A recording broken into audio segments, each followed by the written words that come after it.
بڕارەکەی دادگای باڵای فیدرالی عێراق لەبارەی هەڵبژاردننی پەرلەمانی کوردستان مشتومڕێکی نوێی لە نێو شەقامی کوردیدا بە دوای خۆی داهێناوە.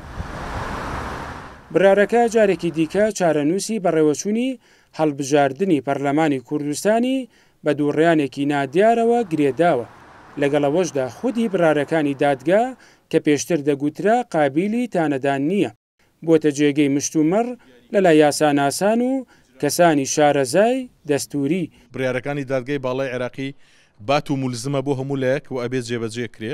ئەمە مەبدەئە عامەکەیە خود بنەما گشتێکەیە، بەڵام لە پاڵ ئەوەشە ئێمە نیزامی داخلی دادگای باڵای ئیتیحادیمان هەیە باسی لە حاڵەتێک کردووە، ئەڵێ لە کاتی پێویستە ئەگەر هاتوو بەرژەوەندیی دەستوری یا بەرژەوەندی گشتی هەبوو، دادگای باڵای ئیتیحادی ئەتوانێت عدولکە لە یەکێک لەو مەبدەئە دەستوریانەی کە لە قەرارەکانیان هاتووە.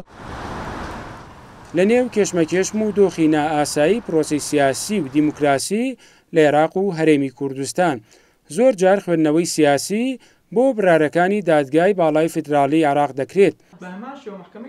بە بۆچوونی ئەم شارەزای بواری یاسا برارەکەی دادگا جۆرێک لە ناڕوونی تێدایە.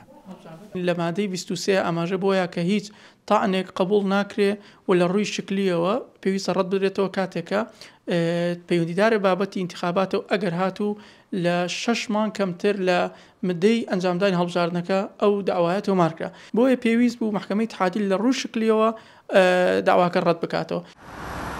هەرچەندە برارەکەی دادگا لە دوای سکاڵاکەی سەرۆکی حکومەتی هەرێمی کوردستان تەنیا تایبەتە بە شێوازی دابەشکردنی کورسیەکانی پەرلەمانی کوردستان و هێشتا بڕاری کۆتایی لەسەر ئایندەی هەڵبژاردنەکە نەدراوە، بەڵام بۆتە هۆی پەکخستنی کۆی هەنگاوەکانی بەڕێوەچوونی هەڵبژاردننی پەرلەمانی کوردستان.